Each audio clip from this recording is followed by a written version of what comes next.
Alhamdulillah kai mai kallo na an kaci karo da wannan bidiyon na alfarma da nake ma ka sai mu saurari wannan bidiyon daga farko har ƙarshe.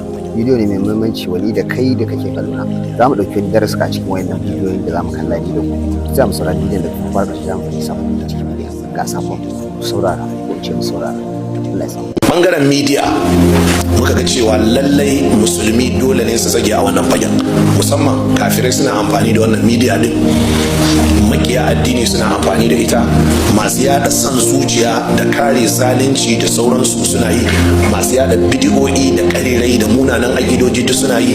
Sai muka ba za a bar mu a baya ba, don haka muka ga cewa za mu kafa gidan rediyo da talabijin da wurin buga jarida da mujallu insha Allah, da kuma madaba inda za a ringa ɗabi'i da buga littattafai kanana da manya insha Allah. Sai bangare na hudu shine abin da ya shafi tarurruka na kara juna ilimi da gudanar da kasidu da makaloli da sauransu akan addini, siyasa, rayuwa, tattali da makamantan haka. Sai kuma bangaren waɗannan abubuwan duk da muke faɗi ina za mu samu kuɗin da za a yi su. Da farko dai tukuna dole ne a samu kuɗin da za a fara waɗannan abubuwan. Malam kamar yadda nake faɗi wasu ba su sani ba sai na faɗi kana ɗaya daga cikin waɗanda suka fi kowa sani na a rayuwa, wanda kusan duk wanda ke nan wurin gaba ɗaya ban rage ko ɗaya ba, babu wanda ya sani kamar yadda kai ka sani.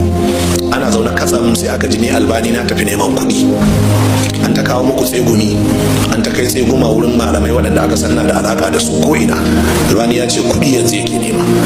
Ba a defining, ba a faɗin, ba a abbara abin da na faɗi.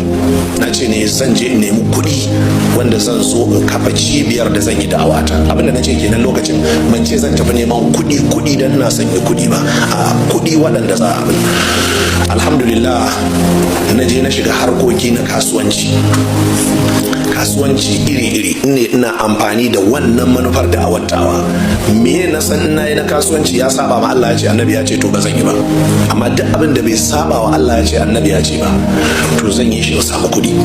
Don haka alhamdulillah na bi na samu kuɗi, wanda na dawo gida 2008 na ce to yanzu in Allah ya so zan yi ƙoƙarin samar da cibiya wadda za a fara ɗabbaka waɗannan abubuwan. In ne gwargwadon abin da na yi da ni da waɗanda muke tare muka yi tarbiyyar 'yan baya, su kuma sai su ci gaba da duk manufofin a rubuce suke. Alhamdulillah yana daga cikin abubuwan da ne ihtirazi shine ba zan nemi taimako daga wurin kowa ba sai Allah. Sannan duk wanda ya kawo taimako na kuɗi ya bani ba zan karba ba, musamman daga cikin 'yan siyasa da makamantansu, sai dai waɗannan waɗanda suke ɗalibai na ne. To kuma sai ya zama su ɗin ɗaliban ne a hakika. In aka ce ɗalibi galibi wanda ba a sa ran yana da kuɗi tattare da shi. Don haka ƙarshe sai na zama ina gudanar da waɗannan abubuwa da gwargwadon abin da na samu na kuɗi din. Alhamdulillah makaranta ta samu kuma ta kafu da kanta da ikon Allah, kuma tana ci gaba da gudanar da kanta, wanda dama haka ne addu'a, haka na roƙa, haka ne fata. Na zauna na rubuta kuma Allah madaukakin sarki ya amsa mini a ƙarƙashin wannan.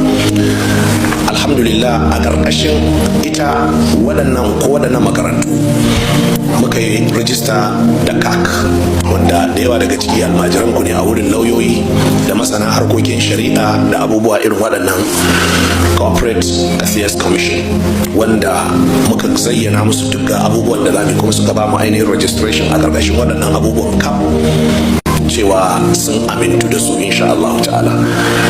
To za mu rinka yin kasuwanci da wannan suna na Darul Hadithi Salafiya da kuma sunan Albani Science Academy. Sunan Darul Hadithi Salafiya registration din shi ba na profit organization ba ne, amma sunan Albani Science Academy na profit making organization ne. Don haka akwai harkokin kasuwanci waɗanda muka rijista. Za mu rinka shiga manya-manya na cikin gida da na waje, shigo da kayayyaki da kasuwanci sosai, yadda duk kake tunanin irin su dan wata suna kasuwancin nan da sauransu mun tsara in the future, ko ba zamanin mu ba, amma dai ya zama a cikin abubuwan da muka yi fatan ya zama mana.